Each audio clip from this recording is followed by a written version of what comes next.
and they don't change. I believe in numbers. Well, we'll see right now because draft. Whoa! Wow, Super whoa, whoa. fast drafts. What happened, man? We got straight into it. 3 bans instantly already. The coaches aren't playing, man. They are serious about this one. Both MDH and ONIC, so much stakes on them right now. So much pressure. Yves, and instantly the Fredrin locked in with a carry by MDH. Whew, that's Yves pick, man. I really think, I might be biased because I'm a Yves player, but it's such a versatile hero. I mean, we've seen that in the previous matches, there were times where you can just build straight up a first item, brute force breastplate, or something like that, and you can still do damage. The base damage is so good, it's so spammable that without those damage items, you are still relevant. And the utility is just so solid after the changes in the patch. Looking at the draft right now for MDH, they already secured their main win condition. So right now, how do you draft around the carry? And it looks like they're going for a Valentina as well as the Lolita. And the thing that I gotta say, right, on Dash right now, Valentina got nerfed. I kind of feel like it's a buff. Because you nerf Valentina, now it's being let through more often. True. Like no matter how strong you are, if you're always banned, you're not that strong. Oh. So right now it looks like the Ling is getting picked up. I gotta ask you, Mercury, what do you feel about this Ling going up against a Valentina, Lolita, as well as a carry? Well, it's pretty scary, to be honest with you, right? The Valentina, the Lolita, they're really good actually at just stopping this Ling. But the thing is, honestly, it's Kairi. Right? This is his signature pick. He can actually use the Tempest of Blaze to dodge away from almost all the CC. From the Terrify coming in from the Valentina, to the Stuns, and even Numenon Blast coming in from the Lolita. We're definitely going to see a lot of acrobatics required to even begin to have an impact in this game. But ONIC, they like it the hard way. For Vietnam, they have banned away the Franco as well, so we won't be seeing that aggressive posting that we've come to expect. But now for ONIC Esports, it does seem like they want to try and mitigate any kind of counter to the Ling or any kind of dive towards that back line. Right now, because the Valentina is there, do you think that ONIC Esports, they really should be careful about their next pick? But before that, let's look at the comparisons between the King as well as Boots. We're looking at the average damage taken.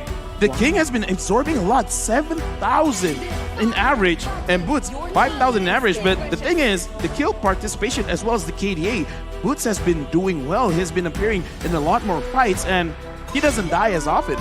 He's a killer in the jungle, right? He's the killer. Oh, not in the jungle. In the XP lane. He really likes these aggressive heroes. We've seen the Lapu, we've seen the Grox. In ID, we really see a lot of like Paquitos, even Dairoths for Boots. So far though, haven't seen much of that. I do think the Fredrin's gonna be the one on Boots' hands here, but with the Masha ban and the Cho ban to finalize the banning phase from both of these teams, now we're gonna say for ONIC Esports, they're still missing a roamer and a gold laner. A roamer and a gold laner. I think crowd control for sure will help a lot. They already have Fredrin, but with a Numenon Blast always around the corner, having any kind of disruption would be very, very valuable unless they think that a gold lane needs to be picked up first.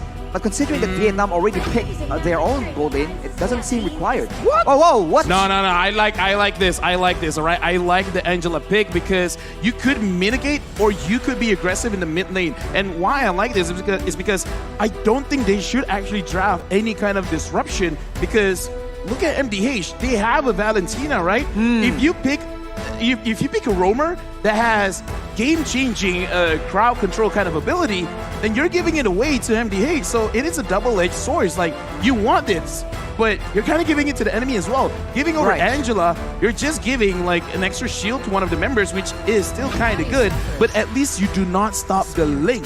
True. But now there's a Benedetta as well as a Lapu. And now that shielding becomes a question, Lafel. If Lapu comes in, disrupts and nukes your backline with the help of a stolen hard guard, that could be a very tough situation to try and deal with for ONIC Esports. Big question now is what will CW use? Wanwan's banned out.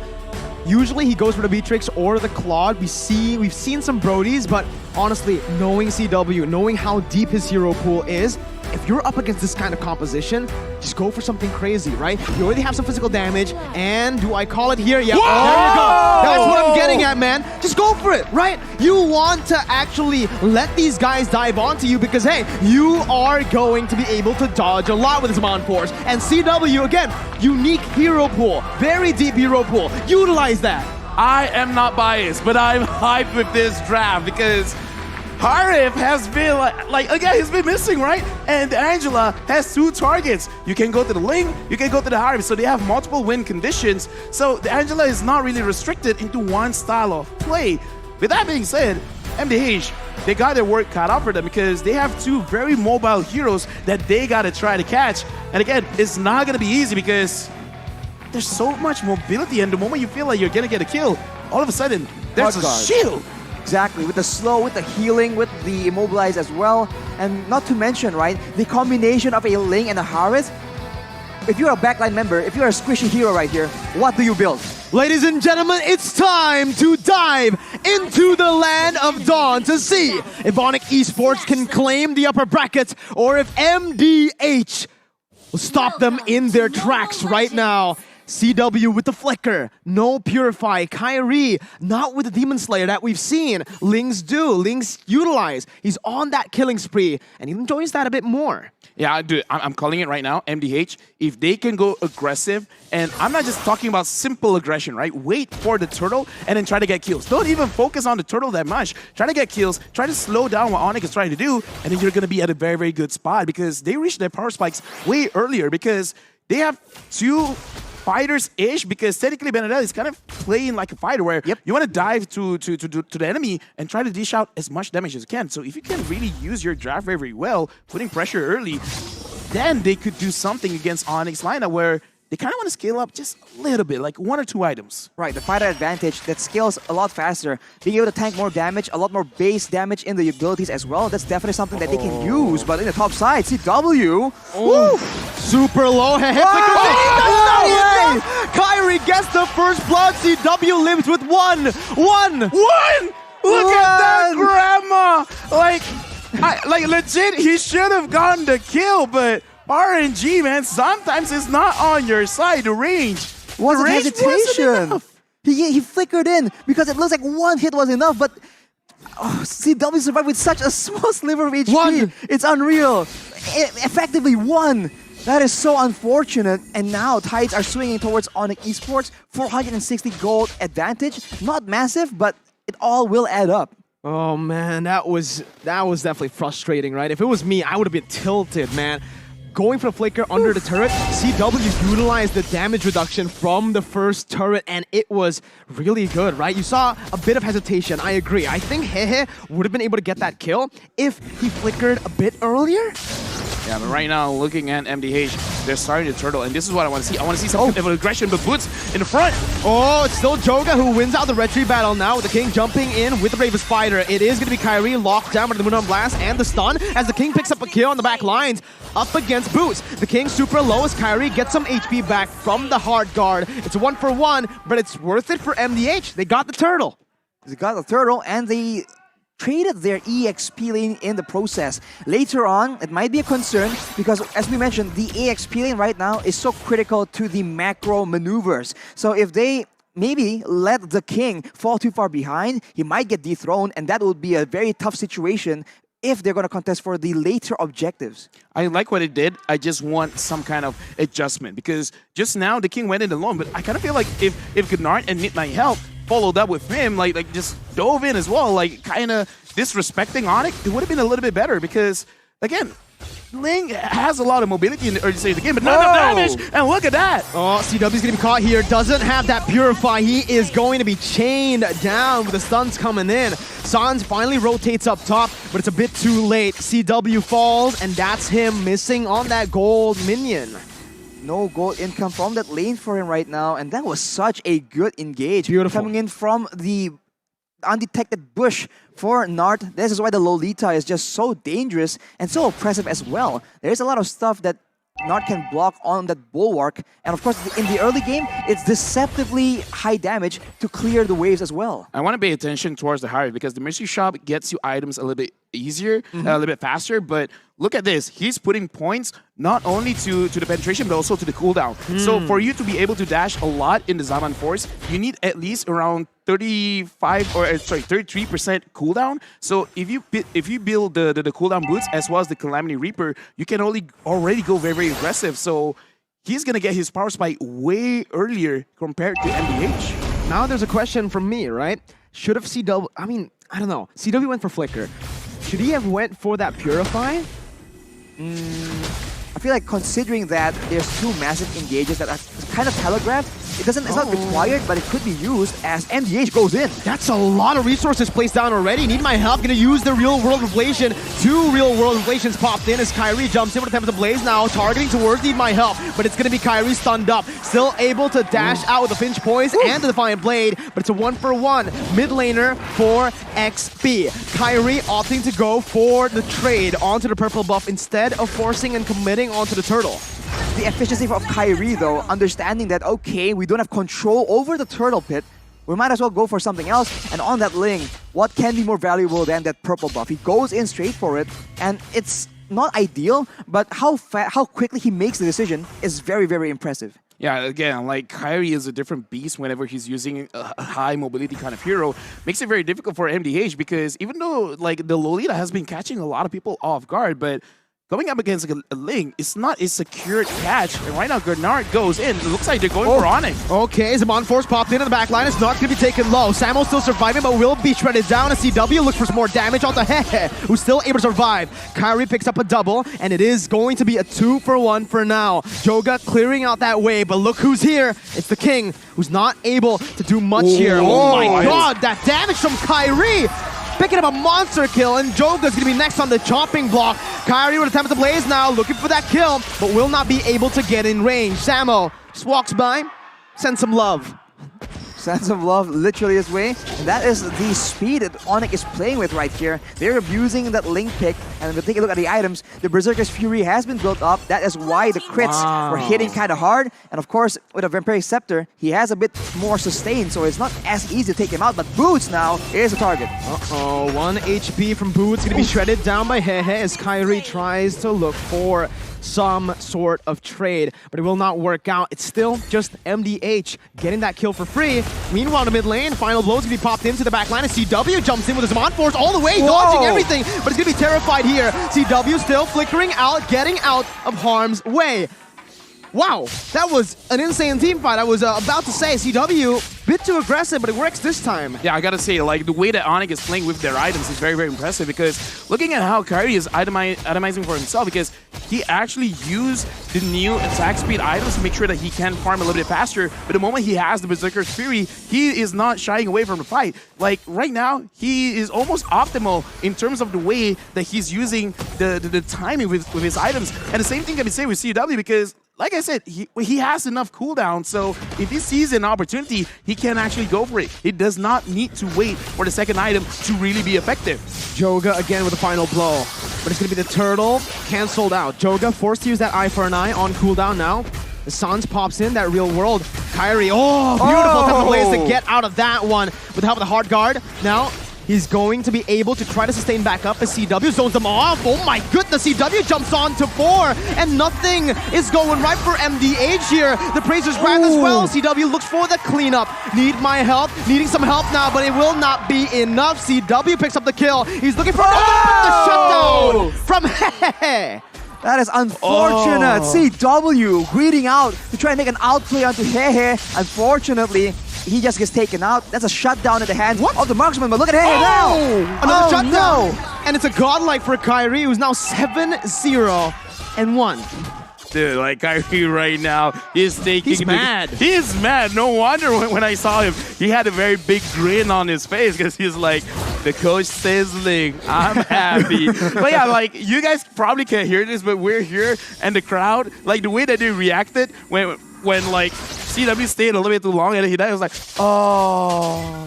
Like, I like the synchronization, and then when Kairi gets a kill, it's like, ah! You can hear the home crowd advantage right here. But CW, he's so aggressive right now because, yes, he needs cooldown, Lofel, but he did build a Holy Crystal already, so... No, he doesn't need it anymore. It's like, yeah, I'm just going pure damage, man. Exactly. He thinks that the mobility is sufficient. Now, look at that burst damage.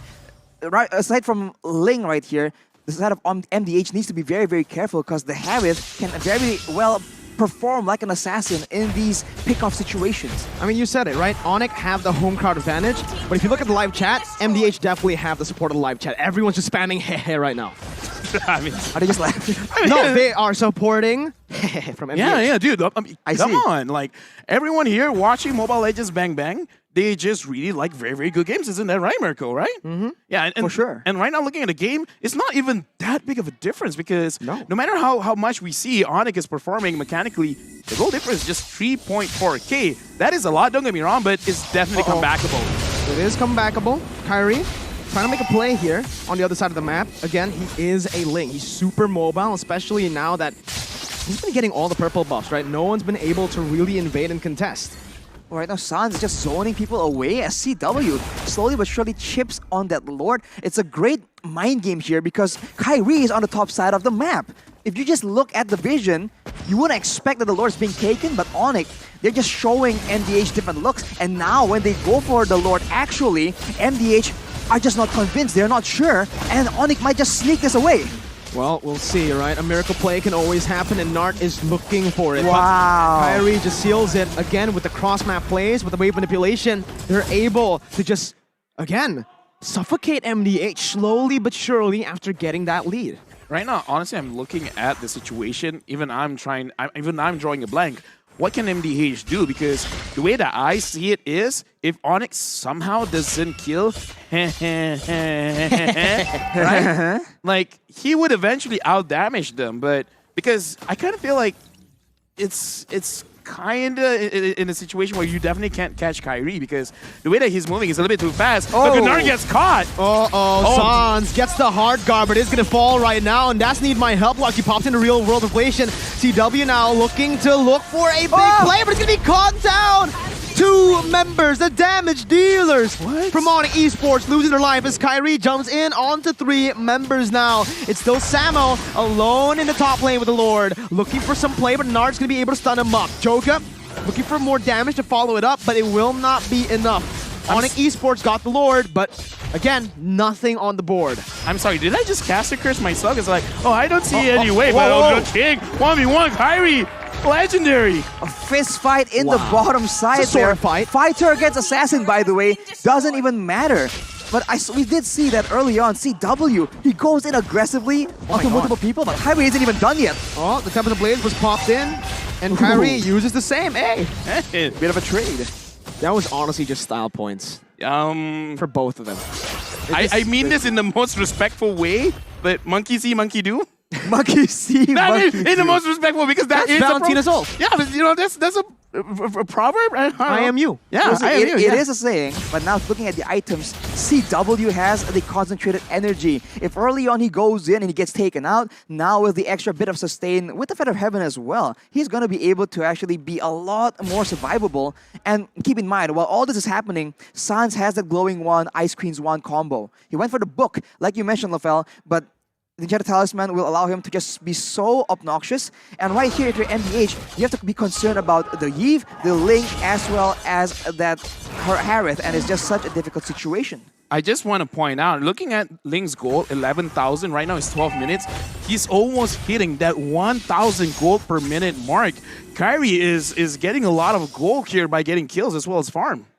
He's farming heroes. We've mentioned, again, well, you've mentioned, Lafel, that this is still comebackable. It's only a 5,000 gold lead, and if MDH are able to actually withstand, pull it to the late game, they might be able to do it. But now Kairi jumps in onto 5 members with the hard guard. He's going to be all there, dealing everything, picking up the kills with the help of the team. The King jumps in with the Bravest Fighter, and Joga rotates too. But it's a 2-for-0 in favor of ONIC Esports as the Lord spawns in. That was such a unique engage right there. They go in with Kairi, and as everyone is just distracted, Sans comes in, drops the slow, and uses the real manipulation, and that effectively just corrals everyone from MDH to such a difficult situation. They're able to escape, but they lose Kehe, which is like the core key member that they need to rely on in this late game. With that, that's a free Lord. And ONIC's play for the Lord in particular is just so good, so creative, and so solid.